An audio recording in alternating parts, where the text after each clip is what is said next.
भारत के समुद्री तटों से कोसों दूर बंगाल की खाड़ी और अंडमान के करीब सागर की लहरों के नीचे एक नया खजाना अंगड़ाई ले रहा है। भारत के अंडमान और निकोबार बेसिन में करीब 12 बिलियन बैरल तेल और गैस का भंडार होने का अनुमान है। यह आंकड़ा इतना बड़ा है कि अगर ये पूरी तरह से सफल रहा तो भारत की वैश्विक ऊर्जा राजनीति में स्थिति ठीक वैसी ही हो सकती है जैसी आज गल्फ देशों की है। निवेश का महाकुंभ है। यहाँ 20 अरब डॉलर का दांव लगा हुआ है। किसी भी देश के लिए 20 अरब डॉलर यानी कि करीब 1,70,000 करोड़ का निवेश करना एक बहुत बड़ा जोखिम होता है। अब भारत जो 4 ट्रिलियन डॉलर की इकोनॉमी है, एकदम से 20 ट्रिलियन तक पहुंच सकता है इस तेल को अगर हमने निकाल लिया तो। अब ये निकला कैसे है, गेम चेंजर कैसे है और पूरे दुनिया में खलबली है इस एक न्यूज की।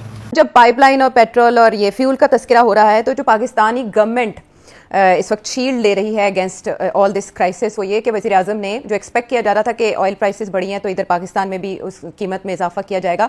वज़ीर आज़म ने कहा कि ये बोझ गवर्नमेंट अपने ऊपर लेगी और ज़ाहिर है ज़िम्मे में उसे फंड्स चाहिए होंगे। जब इमरान खान साहब की गवर्नमेंट थी तो खान साहब अक्सर कहा करते थे कि जी हमारे पास जो है तकरीबन 200 साल के लिए जो है वो ऑयल और गैस जो है वो डिस्कवर हो गया है, और इसी किस्म की बातें किया करते थे इमरान खान। और ये बताते थे कि हम लोग बहुत जल्द हमारी इकोनॉमी जो है ना वो बहुत जबरदस्त होने वाली है।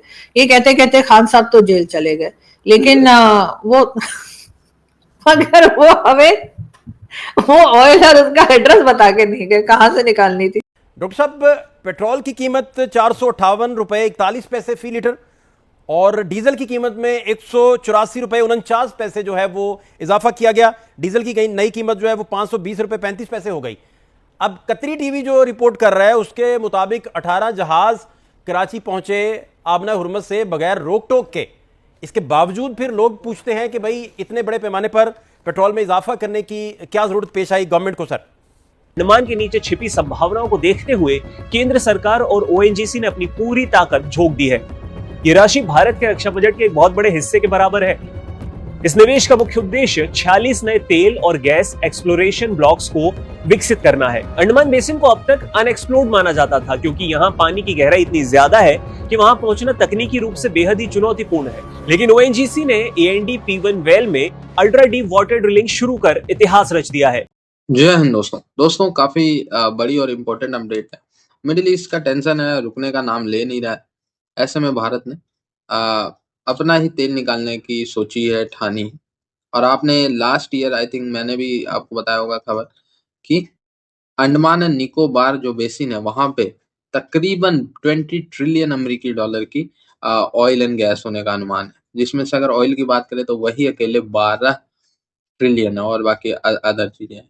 ऐसे में 12 ट्रिलियन की तो है, पर वहां पे समुद्र मंथन करके वहां से ऑयल निकालना एक बड़ा टास्क है। ऐसे में भारत सरकार ने ओएनजीसी को 46 तेल और गैस के ब्लॉक विकसित करने के लिए यहाँ पे इनवाइट किया है, जिसमें इनिशियली जो है वो 20 बिलियन का इन्वेस्टमेंट होगा, यानी 1.7 लाख करोड़ का इन्वेस्टमेंट होगा। यहाँ पे अभी अगर ये सरकार ने किया है तो आप मान के चले इसको आने में 3-4 साल लग जाएंगे, पर प्रोजेक्ट भारत सरकार ने शुरू कर दिया। यहाँ चैलेंजेस की अगर बात करें ना तो पानी की गहराई अधिक है, अल्ट्रा डीप वाटर ड्रिलिंग करी जाएगी, ठीक है। तो ये सारी चीजें रहेंगी जिससे थोड़ी सी मुश्किल होगी, पर एक बार की मुश्किल और हमेशा के लिए ये जो वॉर आते ही हमारी जो अर्थव्यवस्था डगमगाने लगती है, ये चीजें थोड़ी सी कंट्रोल में आ जाएंगी। अब दोस्तों, आज की दुनिया ऐसी है, जब मर्जी अपने आर्थिक फायदे के लिए, जियो स्ट्रेटेजिक फायदे के लिए कोई भी देश वॉर छेड़ देता है। चाइना चाहे तो ताइवान पे छेड़ दे, अमेरिका चाहे तो मिडिल ईस्ट में, या फिर इजराइल चाहे तो फिर अपने राजनीतिक, पॉलिटिकल और इकोनॉमिक फायदे के लिए, सिक्योरिटी के लिए आज के टाइम में वॉर होना आप कोई नई बात नहीं रह गई है। ऐसे में अपनी अगर ऊर्जा जरूरतें आप खुद जो है पूरा कर सके, खास करके 140 करोड़ की आबादी होके जो ग्रोइंग इकोनॉमी है, तो हमें फिर दुनिया को कोई फर्क ही नहीं पड़ता। जैसे अमेरिका को दुनिया में एक समय कोई फर्क नहीं पड़ता था चाहे जो हो, और वो फिर ग्रो करते गए और आज ये हो गए। सो वही चीज भारत को अपनाना। ये दुनिया की सबसे गहरी ड्रिलिंग साइट्स में से एक बनने जा रहा है। तो सवाल है कि क्या भारत को मिल गया है अपना गयाना? हाल के वर्षों में दक्षिण अमेरिका के देश गयाना में तेल की भारी खोज ने वहां की अर्थव्यवस्था को रातों रात बदल दिया था। भूवैज्ञानिकों का यह मानना है कि अंडमान की समुद्री जो संरचना है वो गयाना के तेल क्षेत्रों से काफी मिलती जुलती है। अगर शुरुआती अनुमान सही साबित होते हैं तो इन ब्लॉक से प्रतिदिन 2.5 लाख बैरल तेल का उत्पादन किया जा सकता है। वर्तमान में भारत अपनी जरूरत का 85% कच्चा तेल विदेशों से आयात करता है। हर साल लाखों करोड़ रुपए का विदेशी मुद्रा भंडार सिर्फ तेल खरीदने में ही खर्च हो जाता है। ये ग्राउंड शेकिंग रियलिटी है। जो भारत के फ्यूचर को परमानेंटली वो चेंज कर देगी। आपको मालूम है जिसके पास तेल, वहां पे उनकी दादागिरी चलती है। रशिया हो, मिडिल ईस्ट हो, अमेरिका हो, कोई भी हो, जिसके पास तेल है वो राजा है देश का, दुनिया का। अब भारत के पास भी ये ब्लैक गोल्ड अंडमान की जो नदी सी है वहां पर मिला है, और एक कोई ऑयल वेल ऑर्डिनरी नहीं है दोस्तों। इसको एक्सॉन जो मोबिल कंपनी है दुनिया की सबसे बड़ी ऑयल वाली, उन्होंने बोल दिया ये लेजेंडरी डिस्कवरी है। जैसे गयाना में एक कंट्री है साउथ अमेरिका में, छोटी सी कंट्री, बिल्कुल इररेलेवेंट, कोई पूछता नहीं था उसको। जैसे ही वहां पर तेल मिला, वारे न्यारे हो गए। ग्लोबल ऑयल की इंडस्ट्री के अंदर पावर हाउस बन गया है। अब वही चीज जो गयाना में मिली थी, उससे बड़ा रिजर्व हमें अंडमान में मिल गया। और जो हमारे पेट्रोलियम और नेचुरल गैस के मंत्री हैं कि we have already started seeing the green shoots, यानी कि तेल जो है हल्का सा वो निकलना शुरू हो गया है।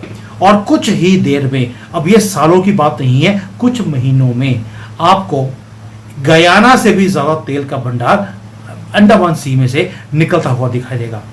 दोस्तों ये डिस्कवरी आपको लगेगी यार ठीक है तेल है वो तो निकलता रहता है, ऐसा नहीं है। हमारी एनर्जी इंडिपेंडेंस यानी कि बिल्कुल इतना सा दूर है। आपको याद होगा मैंने एक डिटेल में वीडियो बनाया था कि हम पीओके क्यों लेना चाहते हैं। उसका रीजन था कि सेंट्रल एशिया से जो गैस पाइपलाइन है उसकी बात हम कर रहे हैं कि पीओके से होकर भारत आएगी। पीओके हमारे पास है नहीं, लेकिन गैस पाइपलाइन की हमने ऑलरेडी बातें करनी शुरू कर दी हैं, ताकि गैस की जो हमारी सिक्योरिटी है वो सेंट्रल एशिया से आएगी, तेल हमारे यहां से निकल ही जाएगा। इसके इंडिकेशंस होने शुरू हो गए। लेकिन ये हुआ कैसे, पहले तो बताता हूं मैं कि गयाना में क्या हुआ था। कि 2015 में जो है गयाना का नाम कभी किसी ने सुना नहीं था, और एक छोटी सी कंट्री है साउथ अमेरिका में, बहुत करीब, और वहां पर रिसोर्सेज की कमी थी, इररेलेवेंट था पूरे दुनिया में। लेकिन वहां पर एक्सॉन मोबिल गया और वहां पर उन्होंने ऑयल वेल को ढूंढा। हमारे वजीर खजाना भी इजलास कर रहे हैं, वजीर आजम भी इजलास कर रहे हैं। एक लॉकडाउन का प्रपोजल भी है सामने, लेकिन उसके साथ साथ सब्सिडी देने का मामला है कि मोटरसाइकिल को और रिक्शों को सब्सिडी के लिए एक प्लान मुरतब किया जा रहा है। केपी गवर्नमेंट ने जैसे ये जंग शुरू हुई और पेट्रोल प्राइस में इजाफा किया गया तो उन्होंने वहां सब्सिडी दे दी और ऐलान कर दिया। लेकिन अब जो प्लान वफाकी हुकूमत बना रही है वो सुबह से इस मद में फंड्स तलब कर रही है, उनको कह रही है कि आप शेयर दें। कितना काबिल अमल है ये, और ग्राउंड पे अवाम को इससे कितना फायदा पहुंच सकता है हकीकी मद में? देखिए और कुछ चारा नहीं है, ये करना पड़ेगा और सूबों को पैसे देने पड़ेंगे। फेडरल गवर्नमेंट के पास तो है कुछ नहीं, ना ही आईएमएफ करने देता है, और आईएमएफ कह रहा है कि आप सूबों से पैसे लें, वो तो काफी अरसे से कह रहा है। तो इसमें पीपल्स पार्टी जो है और केपी वाले सबसे ज्यादा रुकावट वो है, और उनको पीछे हटना पड़ेगा for the sake of the country, national interest. पहली बात। दूसरी बात यह है कि ये किस तरीके से करेंगे, कब तक ये चलेगा। देखिए अगर तो ये ब्लॉकेड ऐसी ही रही काफी अरसा, बहुत हमारा हाल खराब हो जाएगा। अभी ऑलरेडी आप लॉकआउट्स कर रहे हैं, वर्क डेज कम कर रहे हैं, नया खबरें आ रही हैं कि सैटरडे संडे जो है वो सारा पाकिस्तानी बंद हो जाया करेगा, सारा कुछ ही बंद कर देंगे सिवाय essential services, hospitals and pharmacies, बाकी सभी कहते हैं हम बंद कर देंगे, बिकॉज एनर्जी नहीं है आपके पास। और जब तक ये खुलती नहीं है व्हाट विल यू डू। हमारे तो रिजर्व्स बहुत कम होते हैं, और फिर देखिए कुछ रिजर्व्स रखने पड़ते हैं ना फॉर वॉर। कल को इंडिया हावी हो जाता है, इंडिया को कर देता है कुछ, तो आपकी आर्म फोर्सेस को फ्यूल चाहिए ना, तो आप अपने फ्यूल्स जो स्टॉक्स हैं उनको तो आप इस तरीके से खत्म नहीं कर सकते कि लो जी दो सारे पेट्रोल दो, life goes on as normal, और पीछे से आ नहीं रहा है माल। तो ये बहुत से इश्यूज इस किस्म के नेशनल सिक्योरिटी इश्यूज होते हैं। तो अब ये मुश्किल वक्त है। बाय द वे ये सिर्फ पाकिस्तान के ऊपर नहीं, सब दुनिया में, except of course the United states which has a surplus of energy, मगर कीमतें वहां भी बढ़ रही हैं। बांग्लादेश का भी यही हाल है, साउथ कोरिया, हर जगह पे, जापान, ये सारा कुछ हो रहा है। तो ये पार्ट ऑफ इट। मगर मेरा जो इश्यू है वो ये नहीं है कि जी कितने दिन अब वर्क फ्रॉम होम होगा या कितनी देर ये चलेगा, वो है। मगर सवाल ये है कि ये जो आप सब्सिडी दे रहे हैं जी, अच्छी अच्छी बात है। मैं काफी अरसे से ये कह रहा था कि पब्लिक सेक्टर प्रोग्राम जो है सड़कें बनाना बंद कर दे 1 साल के लिए, कोई फर्क नहीं पड़ता, और बाकी खर्चे कम करें अपनी हुकूमत के डेवलपमेंट के सो कॉल्ड, और एमपीएस को पैसे देने बंद करें, और ये पैसे जो है आवाम जो इस वक्त पिस रही है उनको दें। अब इन्होंने ये जो क्या सिस्टम कौन सा बनाते हैं, किस तरीके के साथ ये गरीब आवाम को सहूलत मिलेगी, अमीरों को नहीं मिलेगी, यही है ना मसला। या तो सबको दे दे, वो दे नहीं सकते, सारा वक्त मुल्क भी खुला रहे, वो हो नहीं सकता, तो सिलेक्शन करनी पड़ेगी। अब इसके अंदर क्या मैकेनिज्म होगा किस तरीके से मोटरसाइकिल वालों को